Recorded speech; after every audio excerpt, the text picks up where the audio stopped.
Welcome back, I'm Scott from Outlaw Garage and I'm still in Thailand. It feels like I've genuinely moved here and just slipped into the Thai car culture and scene seamlessly. I don't think I'm ever going back to Australia. But before I decide where I'm going to live next, and the wife might have an opinion about that as well, we're getting seriously modified. I'm here with Chin and I'm at the RWB Thailand Headquarters in Bangkok. So we're here with Chin in RWB Thailand. Hello. Their headquarters here. We're going to take a bit of a wander through. There's a couple of cars out here, get a bit of an experience of what RWB Thailand is about. This is our 13th year. We have a total of 29 cars.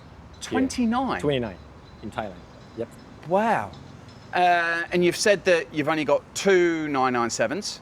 Yeah, 2997. Two 997s, and we'll cover those in a moment. So the majority are air-cooled cars in Thailand. Right. And what I've found is like it's hot. Well, the traffic's horrendous. Right. So if you get stuck in a well, this is Bangkok. You know? Yeah. You get stuck in a Bangkok traffic in an air-cooled 911. Oh, yeah. That's a bad day. That is. No air conditioning, cars overheating. That's a real tough experience. A sweaty, church. Sweating. This is my car. This is the first RWB that was built here in Thailand. It used to be white. Started with white. Now it's silver. It's mostly a track car. So. Oh, you track this? This is a track car. Well, we drive it, for trips too. Yeah. But, so. Yeah, because I think I've spotted this wandering around with the lights on the front. Yeah, I had the lights on a couple years ago because I lifted the car to be more like a rally tarmac style.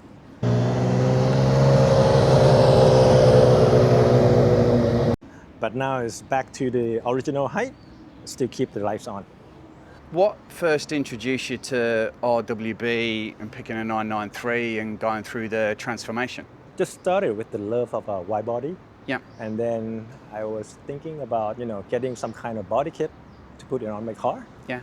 And then somehow I found Nakai-San on the internet back then, 13 years ago. Dial-up internet or real internet? Well, 13 years ago. Kind of like, I don't know what kind of internet is that, but I found him there. So I decided to just, email him, but I didn't get a reply. So I flew over to Japan and then talked to him. And it was like during the Great Tsunami, that was the same year. That's how it started. And then Nakai-san came over, checked out the car, and then we built it in 6 or 8 months. Wow. You just turned up, knocked on the headquarters door. I had to, reconnected with Toshi first. Yes. And then, I said, okay, I'm going to go meet Nakai-san. And then I just flew over there. Flew over and that was it. And back then, he didn't speak much English at all. We just, communicated with, handwriting, on papers. And pictures of cars. I want this, I want that. And then, we settle with the schedule. Yep. And then modifications this has had, not just the body kit, but I'm suspecting you've probably done a little bit with the engine? Originally, it was completely stock. But then gradually over time, I did it with, we put Motec in it. Yeah. Which is really popular here in Thailand. Everybody does Motec. Yeah, Motec. With the original 3.6 and Motec, you get at least like 50 horsepower. Yeah. From the old, 3.6 engine. Yeah. And then after that, I put on the Roth Sport GT3 ITBs. And then recently, 2 years ago, we developed a turbo kit to put this turbocharged now. Which is obviously slightly more than your 50 horsepower now? More. Yeah. The total is around 500 now. 500? Yeah, with the low boost, 0.8, max boost. Did notice there's a BMW up at the top. That's my mom's car. So I restored it and then just, put it there. And here's I think it's the first 993 twin turbo that Nakai-san did back then. We did this car more than 7 years ago. And that's got nothing in it? Well, we just worked on the ECUs.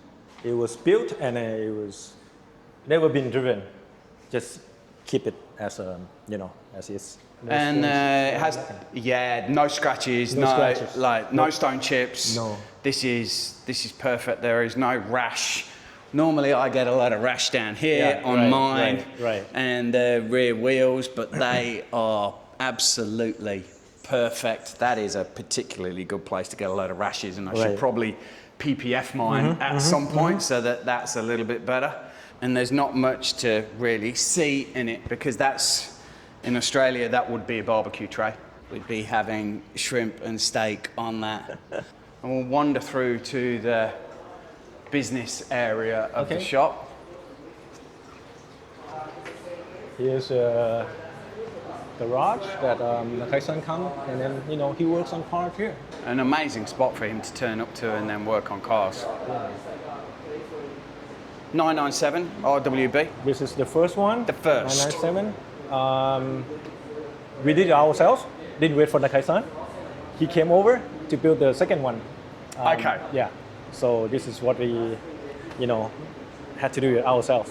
And how did you find building the car and doing the kit yourself? Were you, because the 997, the earlier ones that I've seen when they were built in Australia, there's a fair bit, there's different work to them what you'd have on a air-cooled car, like the double skin that you got to cut them, hammer them back, put them all into kind of space. Yeah, the double skin we had to, completely seal it.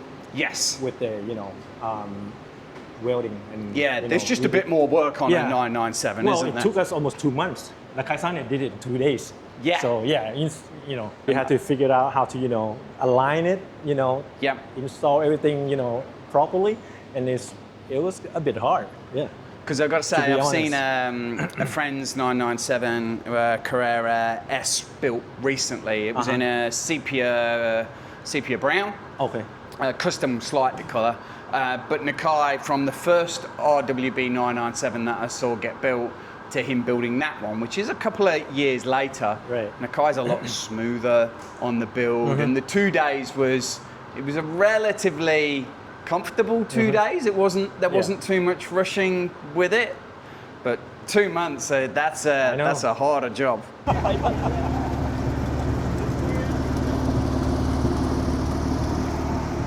And then here, Riviera Blue. Right. 993 again. I always think the 993 makes a better style RWB. I really like how the kit fits on. Now I have the 930 kit, but I genuinely think the Riviera Blue on the 993 looks absolutely brilliant, and the RWB kit on that is fantastic. Yeah, this one is also one of the early cars that we built. Maybe like number 5 or 6 that we built long time ago. Yeah, left-hand drive. Well, you see all the RWBs here is all left-hand drive, but Thailand we drive on the right. I mean, right-hand drive. Yeah. But for air cool, left-hand drive, you sit properly. You sit straight. Yes. Right. You know. Yeah, I know that. Yeah. You know I know that because you have the. Because I have the left-hand drive. Right. Yeah. Australia also right-hand drive. Yes. Right. Correct. So I think it's a different driving experience. Right. Absolutely. So, yeah. Imported or it was like imported like long time ago, and they all are US spec cars. Okay. Yeah. Which importing these isn't easy. It wasn't easy. It was somehow this car imported because of the original owner was like living in the States or either like studied there. They can bring their own car back.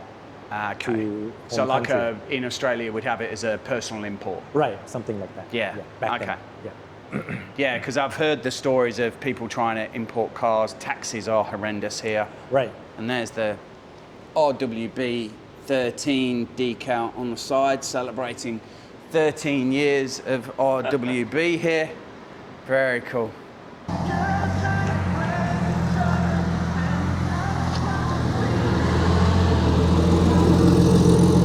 Do you have any more builds planned over the next? Yeah, we have another 997 upcoming. Yeah. We already have one order.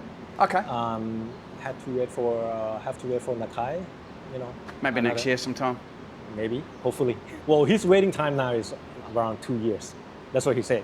So we just aiming for 2 Yeah. If we get lucky, we get it done before Yeah, that. 2 years is a long wait. Right. And I didn't mind the wait when I did mine because being an air-cooled car, Yeah. it needed You need time. painting, Right, restoration, engine work, suspension. I think in the year that I waited for the car to be built, it was only 3 days that it wasn't in a garage having work done on it. And when he got over, it was not quite finished. But on a 997, they need less, don't they? It's just a newer car. Yeah, so it's easier. A lot Paint's easier. Right. Everything's Everything easier. is a lot easier. I do like the badge that's on there. That's very good. You know who did that? Was that Churn? Yeah. Yeah. That's from Churn. Yeah. Which Churn gets a mention. Yeah, I thought I recognised that because of all his 3D printing and suspension work at the moment and other bits. But the garage is brilliant. Bit of a racing history, or No, we just I used to race in like a one make race Honda and also endurance racing in Thailand. Yeah, we are planning to bring our cars to Motegi. We are planning, but not all settled yet. Yeah. So it's in the we're doing budgeting and everything. We'll see if it's possible to do. Yeah. Because that's.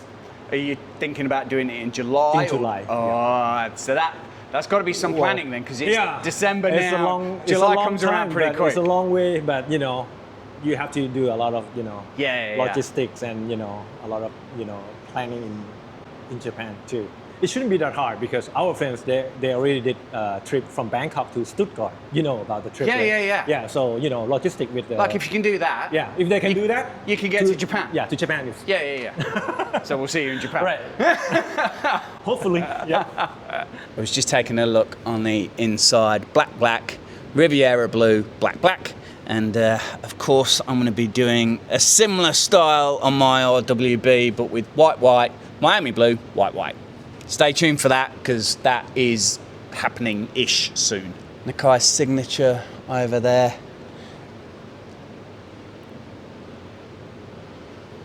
Very cool little setup. I do like the little pockets on the door as well. And the blue tag, that's very cool. And just peeking through the roll cage at the back, the rear seat delete, and the Riviera blue, RWB on the back seat. The idler's stencil. The posters and pictures of RWBs and 911s on the wall. That's a really cool look. And then Churn's posters here as well, available at RWB Australia.